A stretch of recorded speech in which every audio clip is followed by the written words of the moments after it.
Good afternoon, and welcome to today's industry-presented webinar, Fuels of Engagement, Dairy Myth Busting and Science Testing. A few housekeeping things before we get started. This is a voice-over IP webinar, meaning it's totally web-based. If you experience audio difficulties or if the video begins to buffer, it's likely caused by the strength of your internet signal. If you are having issues, try logging off and log back in. If you do have a question during the webinar, please type it into the question area within the GoToWebinar navigation, and we'll get to as many as we can at the end of the presentation. If your question goes unanswered, we'll take additional questions from today's webinar and post answers as a blog on the ACSM website. We also encourage you to join the conversation about today's webinar on Twitter by using the hashtag ACSMWebinar. Today's webinar is sponsored and presented by National Dairy Council. National Dairy Council is a nonprofit organization funded by about 40,000 dairy farmer families across the U.S. National Dairy Council's diverse team of scientists, registered dietitians and nutritionists, and communications professionals work to develop and deliver science-based information to a variety of stakeholders. National Dairy Council is dedicated to healthy foods, healthy people, healthy communities, and a healthy planet, now and for future generations. One continuing education credit, or CEC, courtesy of National Dairy Council, will be emailed to all participants after the webinar. You should receive the CEC email and a link to the presentation within the next 1 to 2 days. There is no need to email ACSM asking about CEC credit. Today's webinar presenter is Leslie Bonci. Leslie, a board-certified specialist in sports dietetics and a registered and licensed dietitian, is the owner of Active Eating Advice by Leslie, a nutrition and consulting company. She's co-founder of Performance 365, a sports nutrition consulting company, and an adjunct instructor in the School of Dental Medicine at the University of Pittsburgh. Leslie has been a spokesperson for the Academy of Nutrition and Dietetics and is a sought-after industry spokesperson. She conducts media training, lectures, and writes on topics such as communicating with conviction, science-sensationalism, and performance nutrition. It is with great pleasure that we present to you Leslie Bonci.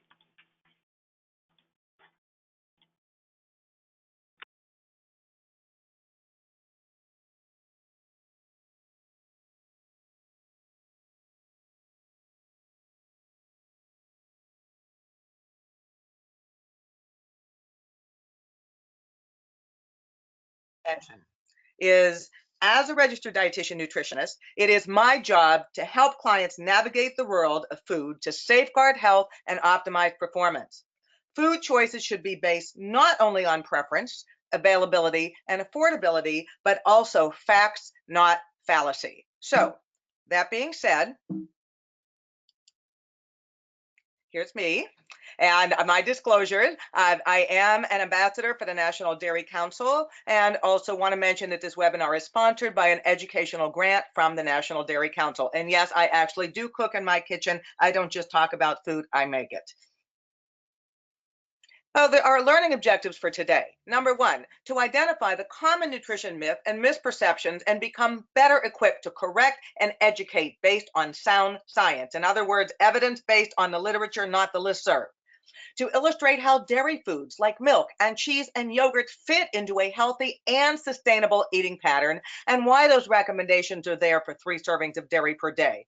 And third, to describe the basic science-based on-farm practices and technologies of what our farmers use to help them ensure milk quality, optimal animal care, and environmental sustainability. So, as we start to look at this whole area of myth busting, what we know is that interest in food is on the rise, but not only in what we eat and what it does for us, but also where it comes from, how is it grown, how were the animals treated, and what impact do those foods have on our communities, resources, and the environment. Human and planetary health and sustainability of our food systems is top of mind. And so we're going to talk about 5 different myths today. The first, dairy foods are easily replaceable.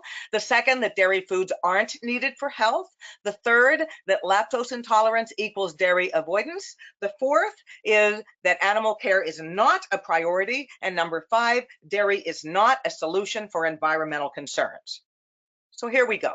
When we talk about dairy foods, what we are talking about here is food that start from cow's milk. So somebody might drink a glass of milk, somebody might have yogurt, which is made from cow's milk, somebody might eat cheese or cottage cheese, or in some cases, somebody might use something like a whey protein concentrate, whey protein isolate, or casein, and all of those are derived from milk. What is not considered to be a dairy food is eggs, although a lot of people think that they are, they're not.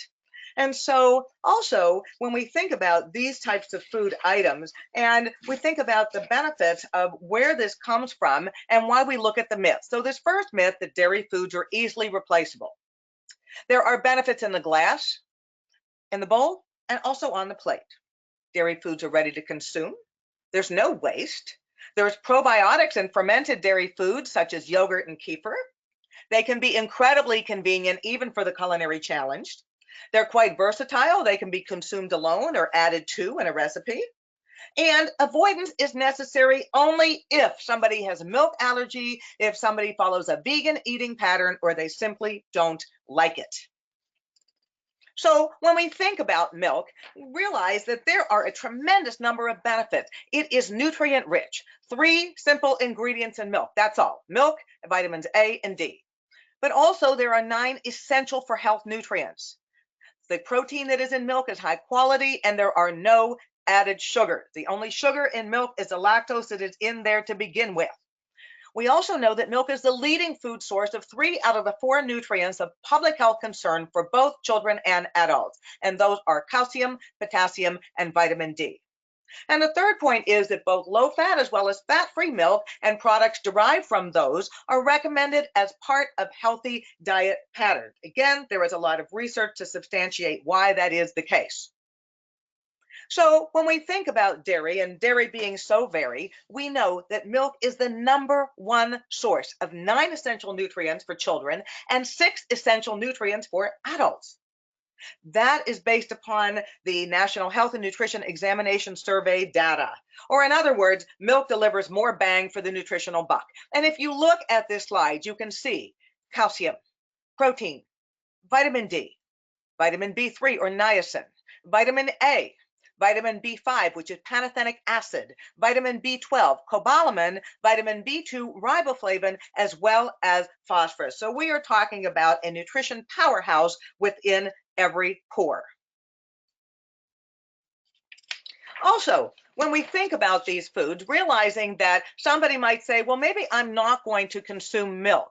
But the reality is that if we take those things out, then we have to do a lot of replacement on the other side. Milk's essential nutrients are very difficult to replace in a healthy dietary pattern. Not impossible, but they can be difficult, and here's why. The majority of us have an upper limit of what we can consume every day in terms of our calories. Most of us can't be a free-for-all. So if we're going to take some of the nutrients in milk out of our diet, we have to eat a lot of other foods to get that same benefit. So if you look at this particular slide, we would have to do 4 large eggs to replace the protein that's in 3 8-ounce glasses of milk. We would have to consume 17 cups of raw kale. I mean, even if you like it, that's a push. We would have to consume 2 cups of cooked kidney beans. We would have to have a pound of pork chops. My athletes love that, maybe all of us not so much.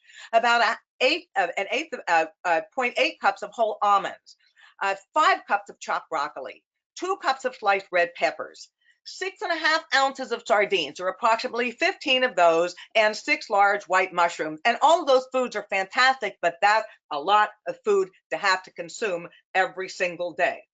We also know that children age 1 to 2 should be drinking whole milk, and that plant-based beverages, with the exception of soy, do not have the same nutritional profile as dairy beverages do. According to a joint statement by the Dietitians of Canada and the Canadian Pediatric Society, plant-based beverages should not be the main beverage for young children. The other thing to be aware of is that cow's milk also delivers on consistent composition because of its standard of identity. And that typically the protein in cow's milk is going to be of a higher quality than some of the plant-based milks that are out there, and also a higher quantity. So 8 grams of protein per 8-ounce glass, as opposed to somewhere between 0 to 1 of many of the plant-based beverages. We also know that cow's milk is rich in vitamins and minerals and also a nutritional bargain, 26 cents an 8-ounce glass, whereas some of the plant-based beverages can be up to $1.50 a glass. And last but not least, cow's milk is simple, it's safe, and it's sure. 3 ingredients: milk, vitamin A, vitamin D. That's it. So let's talk a little bit about the protein in dairy foods. And there are 2 of them. The dairy foods contain high quality complete protein. One is whey, the other is casein. So the whey protein is 20% of the protein found in milk. We refer to that as a fast protein, and the reason for that is it is rapidly releasing amino acids into the muscle. Casein is 80% of the protein found in milk, and that is a slower acting amino acid, a more gradual and prolonged release of amino acids in the muscle. Now, some of you or some of your clients may actually use protein isolates. So sometimes people will buy a whey protein concentrate, WPC. Sometimes people will purchase a WPI, which is a whey protein isolate. And of interest, whey protein isolate is very, very low in terms of lactose or milk sugar. In addition, studies have looked at consumption of whey because of the leucine in the whey, casein for muscle repair, rebuilding, and recovery. And so ideally that recommendation of 20 to 30 grams of high quality protein at each meal that has about 10 to 15 grams of essential amino acids and approximately 2 to 3 grams of leucine can actually help to rebuild muscle. We know that dairy foods can also help deliver on protein needs, but a lot of people don't think that that is the case. Oh, it's a glass of milk. Well, okay, that's just calcium. Well, no. If you look at this chart, 1 ounce of cheese, that's about the size of a domino or basically a slice of cheese, has 7 grams of protein and anywhere from 1/2 to 1 gram of leucine per slice.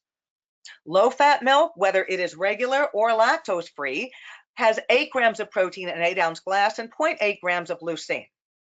Low-fat cottage cheese, such an easy, convenient way to get the protein, 1/2 cup, 14 grams of protein, 1.4 grams of leucine. A low-fat Greek yogurt, about 7 ounces or a container, is 19 grams of protein with 1 grams of leucine. And if people are using a whey protein isolate, some people opt for the unflavored because it blends so well into other foods. That's about 23 grams of protein with 2.6 grams of leucine. And just to reiterate, a meal plan that has adequate leucine will maintain or increase muscle protein synthesis. A meal plan with inadequate leucine will block muscle protein synthesis, and vegetarians need to eat more protein in order to consume adequate leucine.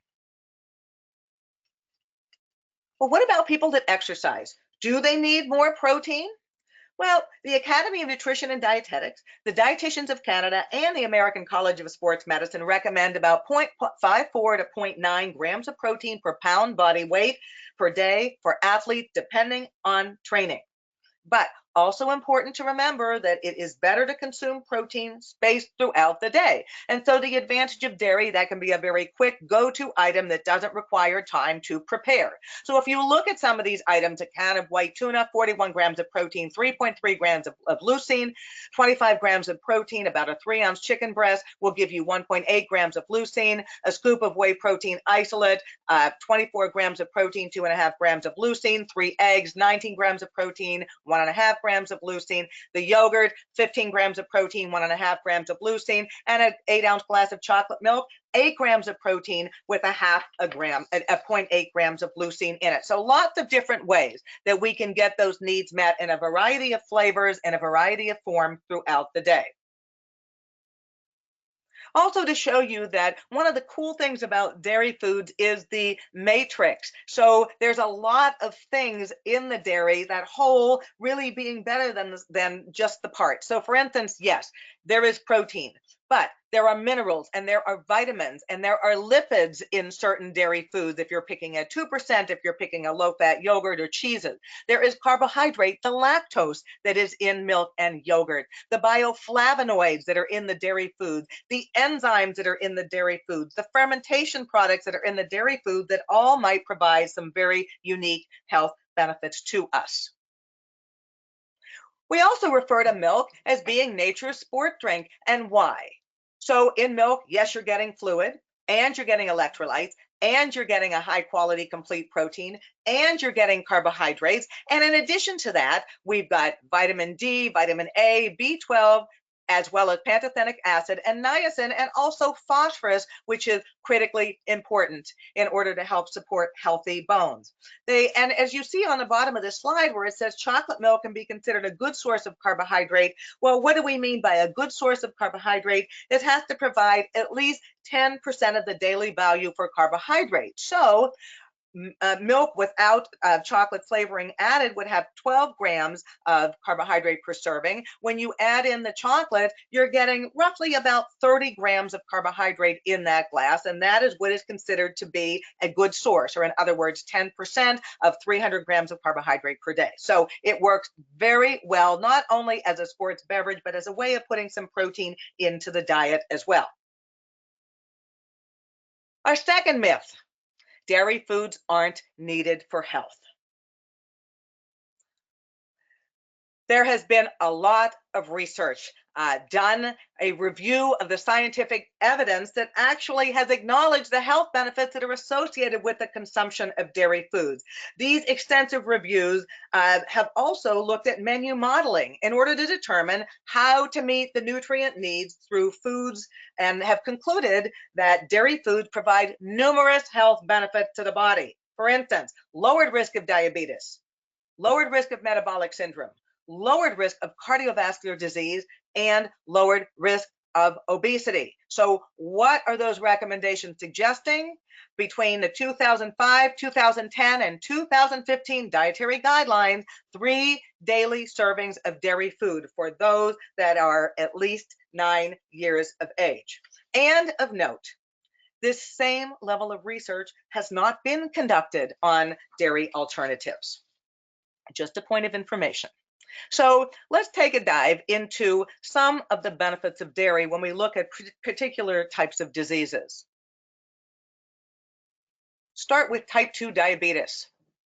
In the 2015 dietary guidelines for Americans, the current evidence indicates that healthy eating patterns, which include low-fat or fat-free dairy foods, are linked to lower risk for type 2 diabetes among adults.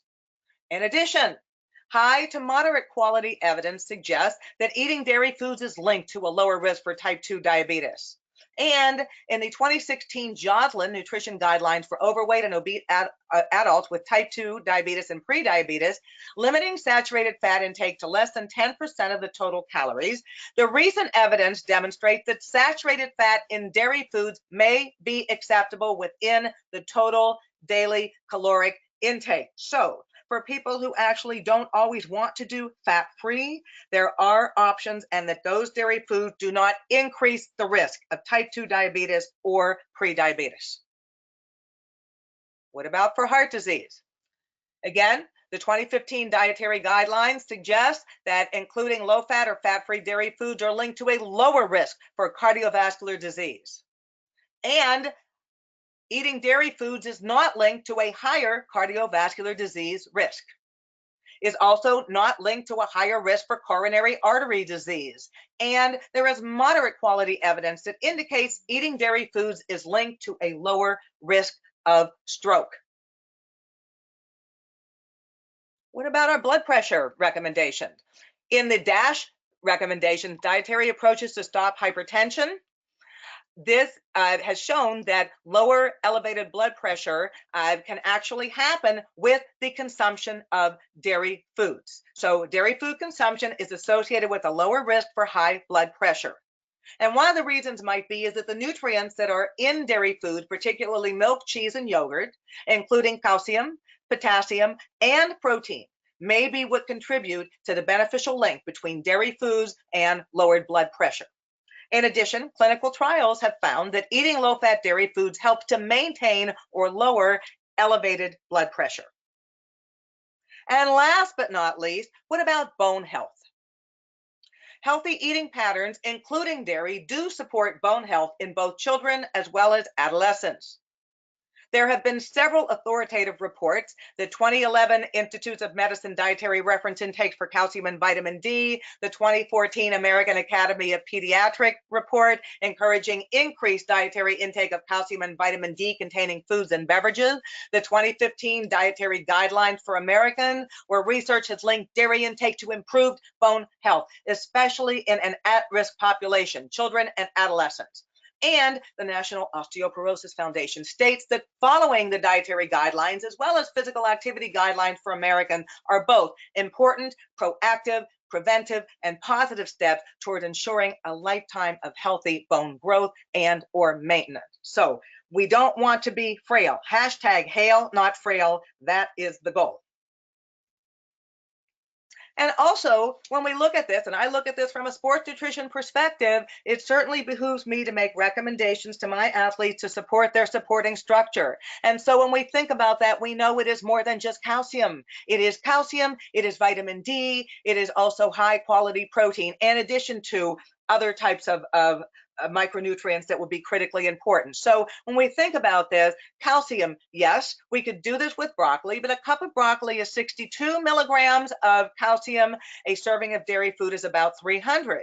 When we think about vitamin D, a can of tuna is about 140 international units of vitamin D, and a cup of milk is about 120 international units. So even for people that have low levels, it's going to be difficult to do that with just food alone, but realize that food provides a lot more than just vitamin D. There are other things that we get in the context of eating the food.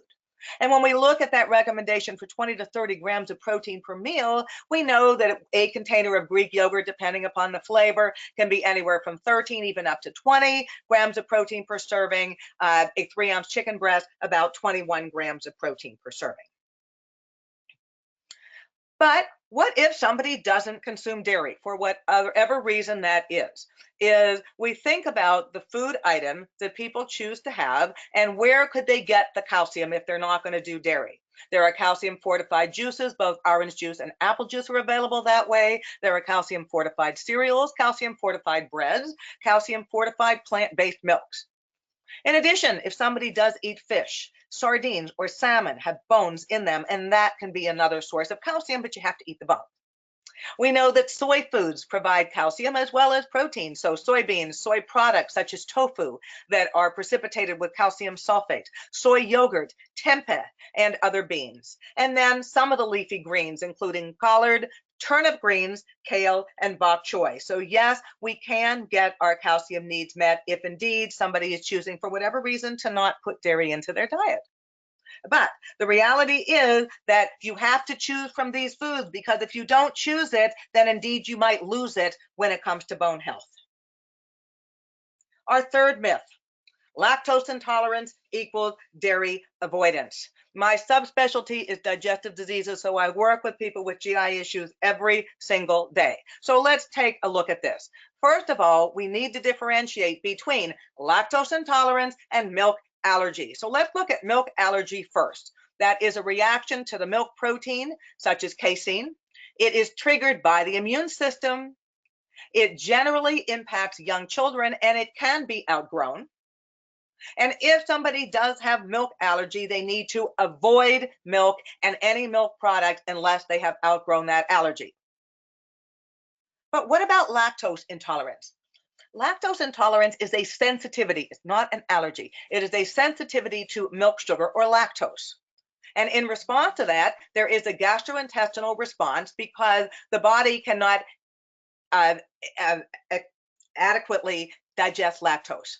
It is rare in young children, but it also is important to note that many individuals can actually enjoy milk and milk products with some simple management strategies. As a matter of fact, many adults and adolescents who have been diagnosed with lactose malabsorption could easily consume about 12 grams of lactose a day. And that is about the amount of lactose found in a cup of milk without any major symptoms. Now, that doesn't mean that you necessarily want to have a 5-cup milkshake, but it does mean that there is a lot of hope for people who do have lactose intolerance to actually incorporate it into their diet. And let's look at some of the ways that we can do that. So One of the things is trying it. So one of the things one can try is opt for lactose-free cow's milk product. You can buy lactose-free milk. You can buy lactose-free cottage cheese. There is lactose-free cheese available, and also lactose-free ice cream.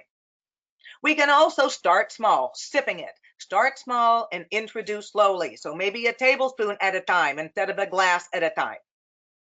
We can stir it, mixing it into other foods to help to slow that digestion of lactose and make it a little bit more comfortable. We can slice it. Natural cheeses tend to be very low in lactose, particularly any aged cheeses, things like cheddar and Swiss. We could shred it, adding a little bit of shredded cheese, like a Parmesan to a pasta, or a little bit of mozzarella, because then we're only having something in a small volume and we can assess our tolerance. Or we could spoon it. Yogurt, because it does contain live and active cultures, actually help to digest that lactose, making it much, much easier to consume and a great way of getting the benefits of dairy. All right, our fourth myth.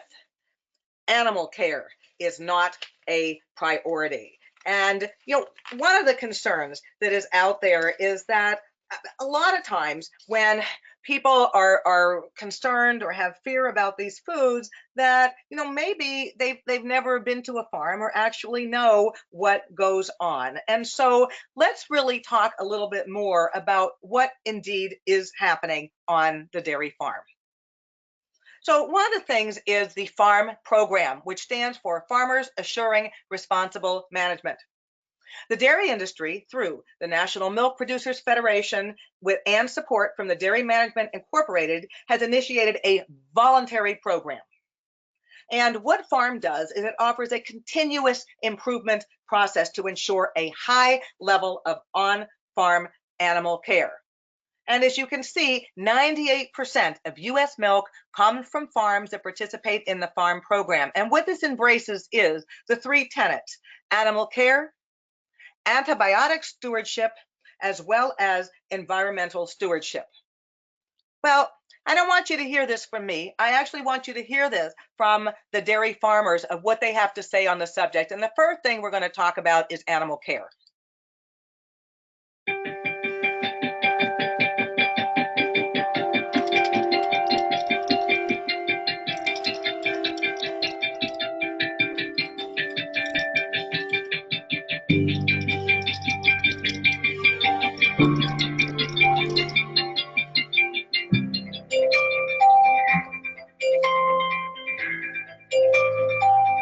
Sometimes people say cows are overworked.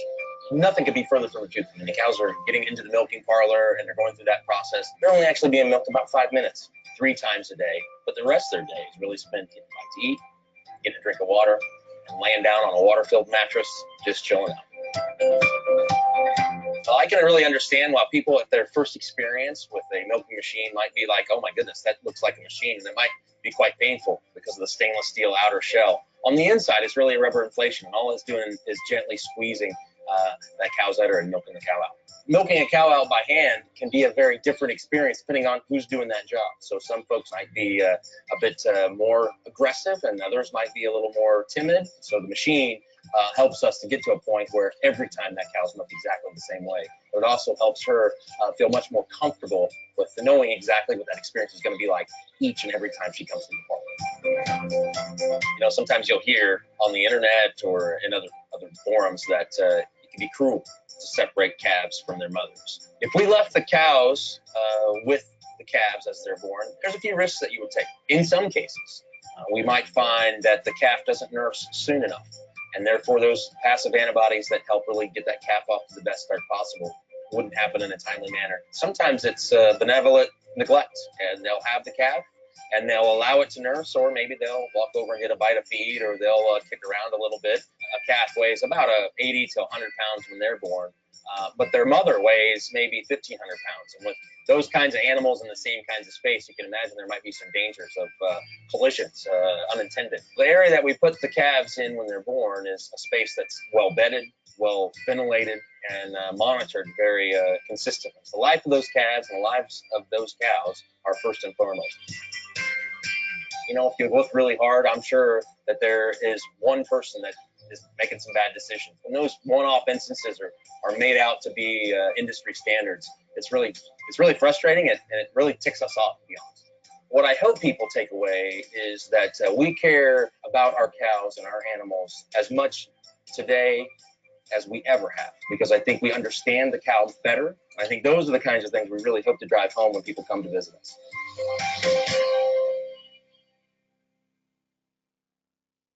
All right, and I just want to show you this other one about antibiotics, which I know is an area of concern for a lot of people.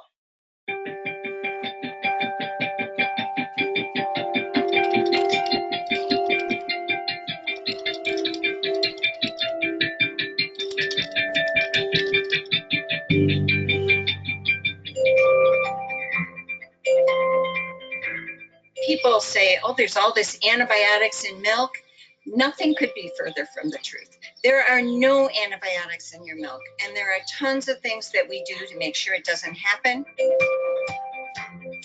So we identify a sick cow, and we do that by just kind of looking like you would at your kids. You know, if they're just kind of gloomy, they're not eating much, their ears might be droopy. If we do have a sick cow, we really monitor that animal to make sure she gets well. All our employees are working on this together as a team, but we want to make sure that there's no antibiotics in the milk. So cows get a leg band. It's bright red. It says treated on it, so that everyone knows that that cow is on antibiotics. They hook her up to a separate bucket, and then it's immediately discarded. It's not used for any purpose. It's just waste milk. But then you have a withhold time, because we have to make sure that there's no residue in that milk. She might be only given medicine for a short time, but her milk is withheld for a longer period of time. When she's done, we test her milk, parts per billion, no less, to make sure that there's no antibiotics in that milk. If we sell milk with antibiotics in it and it's found out at the plant, we pay a huge fine. It's against the law. If it happens again, you can lose your license to sell milk. It's a really big deal. Milk is tested like 9 times from the farm all the way to the retail level, just to make sure every step of the way that there's no antibiotics in that milk. It's the most tested food product you can buy. Milk is so highly regulated. First thing when the truck pulls into our farm to pick up our milk, before anything is done, he samples our milk. And that's to take to the laboratory for testing. And then before the truck is ever unloaded at the milk plant, that whole truck is tested for antibiotics in parts per billion. If that truckload tests positive, they look for the culprit, which farmer is responsible. And if it's your milk, you pay for the whole truckload of milk. There's huge penalties if you sell milk with antibiotics. And that system is really working well. That whole truck then is discarded. It's not used for any processing. Our government is testing 44,000 samples every year to make sure that there is no antibiotics in any milk product at the retail level. And what they're finding, there is 0 antibiotics in your milk. So enjoy all your milk. It's all antibiotic free.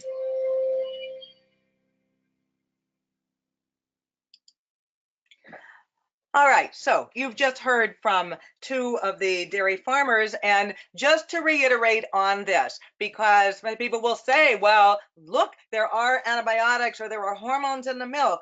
All dairy foods, whether they are labeled antibiotic free or not labeled, they are free of antibiotics. Milk from cows treated with antibiotics cannot be sold to the consumers by regulation from the Food and Drug Administration. And also realize that all cow's milk, from organic to conventional, does contain tiny amounts of naturally occurring hormones. The current evidence shows that milk is safe. We are living creatures. We have hormones in us. Plants have hormones in them, and so do animals. But there are no hormones added to the milk. And also be aware that there is no conclusive evidence that drinking milk or eating other dairy foods, or any food for that matter, is associated with early puberty. The bottom line is that milk and other dairy foods are safe, and they also are nutritious, and they are very well monitored. So, our 5th myth: dairy is not a solution for environmental concerns. So one of the things that sometimes people will say is that they're worried about what they don't know. So only about 2% of people have a connection to a farm.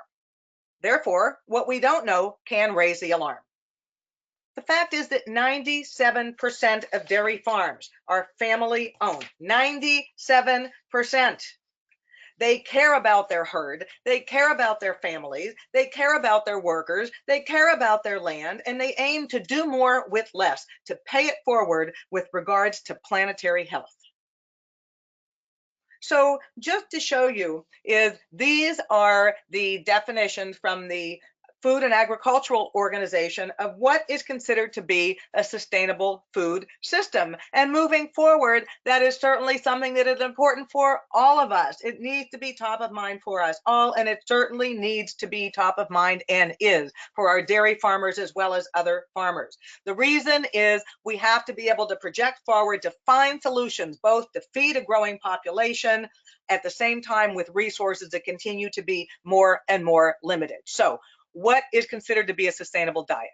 A diet with low environmental impacts, a diet that contributes to food and nutrition security and to a healthy life, a diet that is protective and respectful of the biodiversity and various ecosystems, a diet that is culturally acceptable to all, a diet that is accessible, that is economically fair and affordable, that is nutritionally adequate, that is safe and healthy, and that optimizes natural and human resources. It is not one of these, it is all of these things are what are part of the definition for a sustainable diet.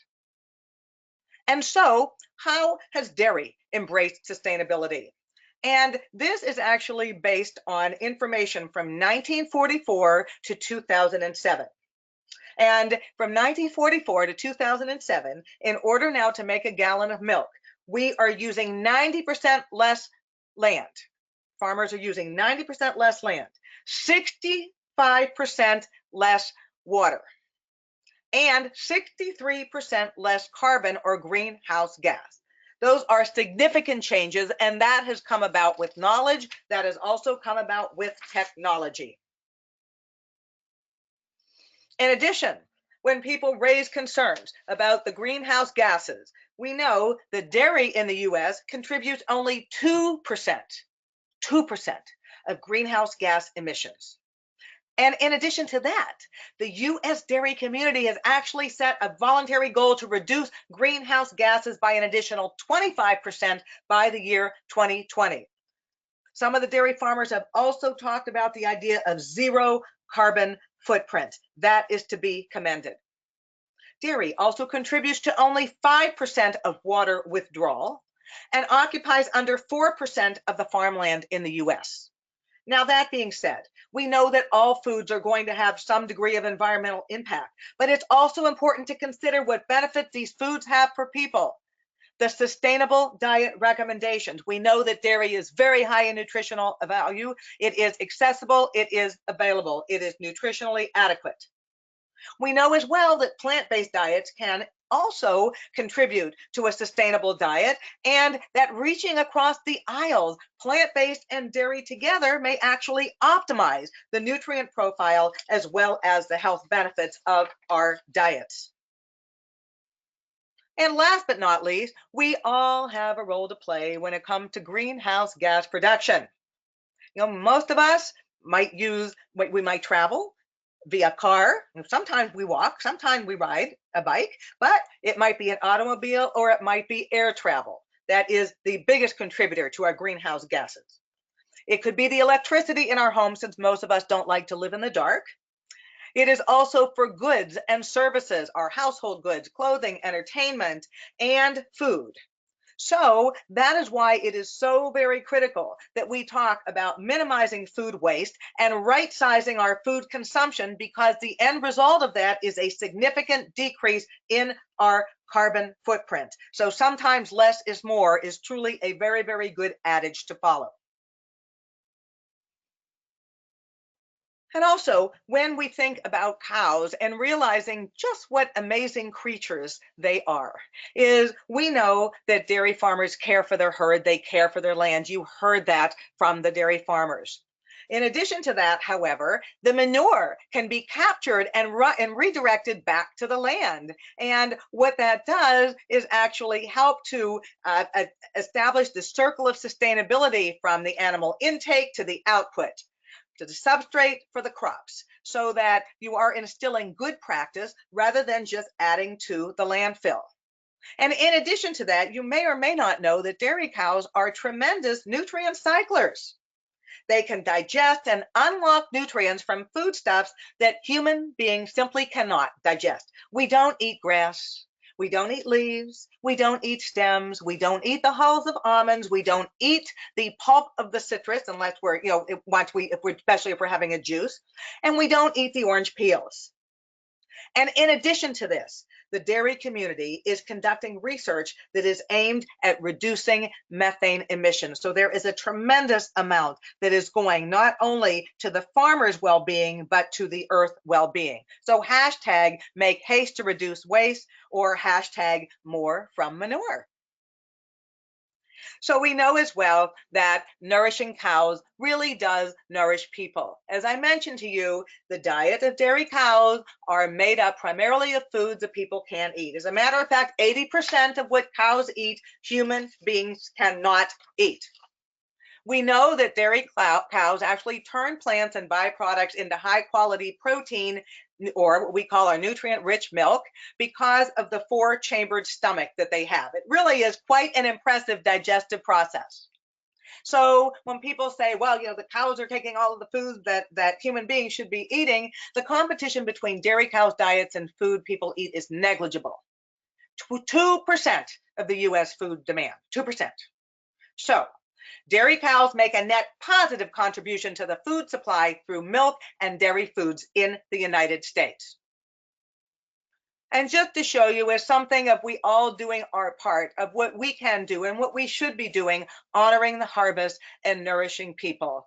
And the reality is that when we think about not only what we buy, but we think as well about what it is that we throw.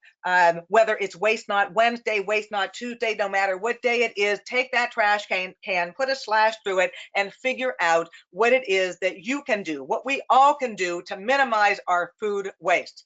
We can meal plan. We can buy and eat just what we need.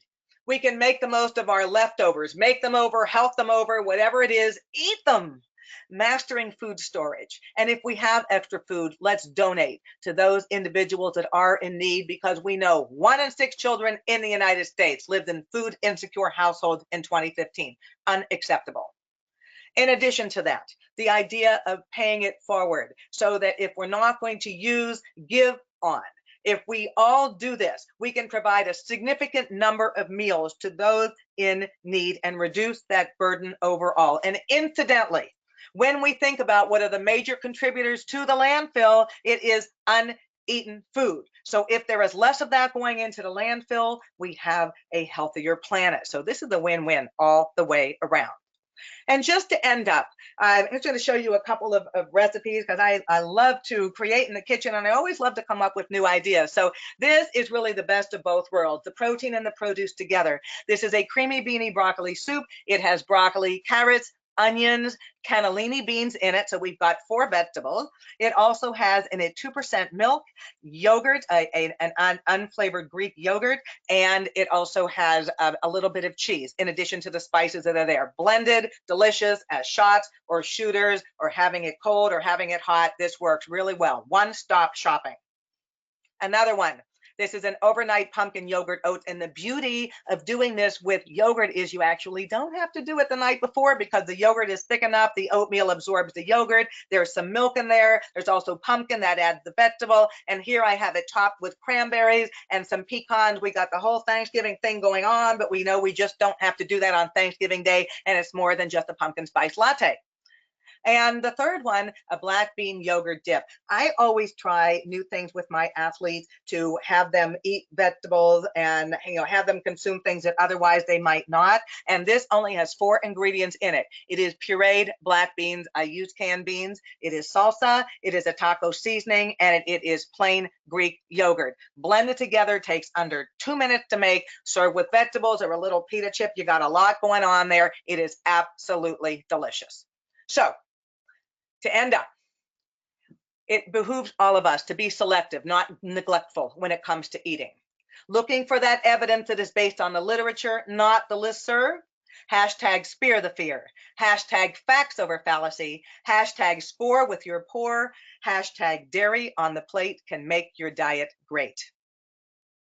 This is my information, and please, if you have any question for me at any time, feel free to reach out. You can follow me on social media. You can contact me via email. You can check out my website. I am so delighted to be able to provide this webinar to you today, and just wanted to show you some of the resources, and you will have access to this information as well. Many, many resources from the National Dairy Council are fitness, sports, nutrition resources, and educational tools. And in addition to that, and these are great just for posting for educational purposes, or just they're done beautifully. And then the other, some additional dairy resources about the science of dairy. So everybody, thank you very much, and let me turn it back over. Thank you, Leslie, for a great presentation. And we've actually gotten a lot of really interesting questions in. We'll have time to take a few. I'm going to go to one that's actually come in from several sources. There's questions about raw milk and whether it's better for you or safe, or what your position is on raw milk. Yeah, that's an excellent question. And one of the things that people assume is if they have raw milk, they're going to get more bacteria out of drinking the raw milk. Well, yes, but more bad bacteria, or what we consider to be dangerous bacteria, can be harbored in raw milk. And even though that it sounds just wonderful, this is why we have pasteurization of the milk. The reason to pasteurize the milk is that you actually do destroy the pathogenic or harmful bacteria. And when somebody is just consuming raw milk, there's no way of getting rid of that bacteria. So a couple of things that people need to be aware of is, if you do have raw milk, one of the things that you will have is a tiny little bit more vitamin C. How much? 3.7 milligrams, but we actually need at least 60 a day. So believe me, that's tiny. When you pasteurize milk, you get rid of that vitamin C. That is not a significant nutritional difference. But we also know that by pasteurizing the milk, it really ends up being so much healthier. There are certain things we take chances with, and there are certain things it's not worth it to, and this is one of them where it's better to pass and have it pasteurized.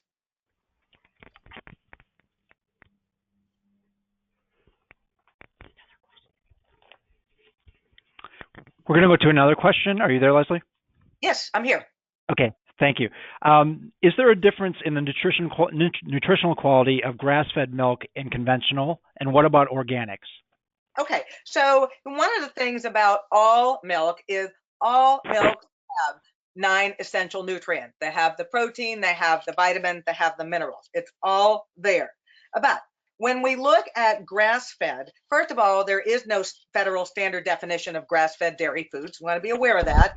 And secondly, that when you look at grass-fed and sometimes organic, that the omega-3 fatty acid content of those milks, contrasted with conventional dairy milk, it actually can be a little higher in the grass-fed and the organic, but not a significant nutritional benefit. So when we think about grass-fed milk or organic milk, the omega-3 content compared to something like salmon or something like canola oil, it is not the same. And right now, when we look at omega-3 fatty acid recommendation of at least 1,000 milligrams a day, it would be very, very difficult to do that with grass-fed milk. Now, the other thing is that when we look at organic, and what that really means is organic dairy farms have to meet the requirements of the USDA's National Organic Program.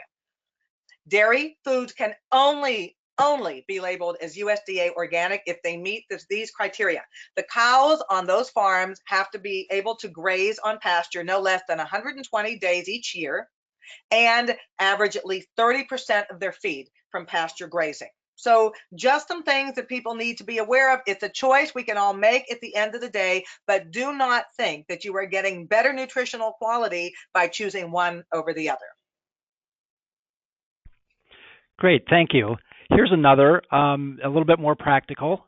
Do you have opinions on the best options when it comes to buying yogurts, particularly when so many flavored yogurts are high in sugar? Well, first of all, when you think about yogurt and the sugar content in it, Greek yogurts in general have less sugar in them than do other types of yogurts, and that's because some of the lactose is gotten rid of in the making of that yogurt. So they're going to have more protein relative to the sugar.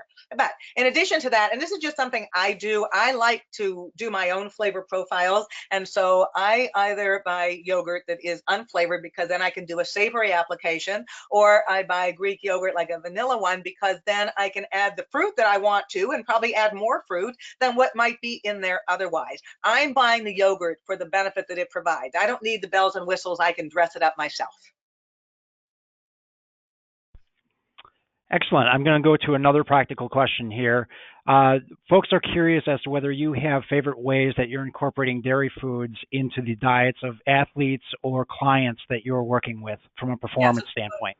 I won't give away all the secrets since I'm working with the 8-1 Kansas City Chiefs, so I won't give you all the details, but what I will say is, a lot of my athletes and active clients like to dip, and that's not necessarily with tobacco, is they like to dip something into. And so using yogurt as a base of a dip is so incredibly easy. I could add a ranch dressing mix, I could add a French onion soup mix, I could add taco seasoning, and boom, there I go. I have a high protein dip that works all the time. I could even do things, and I do things like yogurt or cottage cheese parfaits, and then they can do their own add-ins. Do they want to put fruit? Do they want to put nuts? Do they want to put cereal on the top? Or do they want to do it in a savory way using a little pesto and some tomatoes or cucumbers? Not too many go for that, but we put that out there anyways. The idea of smoothies, because smoothies are basically the kitchen sink. There is no better way to use up that ugly looking fruit. It goes right into the blender with the milk, with the yogurt. There you are, blended up. You can make a little, you can make a lot. Overnight oatmeal is also wonderful because the oats themselves absorb so beautifully the liquid that we add to it, or even the semi-liquid, which would be the yogurt. So yogurt and milk together, and then you flavor it up the way that you want. And then the other is the idea of shooters or shots, not with alcohol, but we do little versions of these because my players seem to enjoy that, and it's another way of getting benefit into them without big volumes. Good. I think we'll take one more today. You've identified the protein qualities of low-fat dairy foods, but what about non-fat foods? Are they similar in their protein quality? Yes, it's an excellent question. And actually, the protein content in an 8-ounce glass of milk, whether it is fat-free, low-fat, or full-fat milk, is the same. It's about 8 grams for an 8-ounce glass. So it really is a personal preference of which one wants to choose. And then when we look at some of the other dairy foods, with the cheese at 7 grams of protein per ounce, the yogurt, depending upon the ones you pick, anywhere from 9 to 20 grams of protein per cup.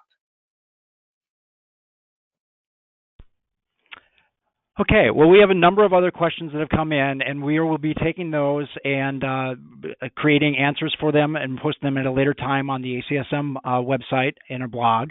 So we'll ask the audience members to check back and look for that information. We want to thank everyone for attending today. We want to thank today's presenter, Leslie Bonci, and especially the National Dairy Council for supporting today's webinar.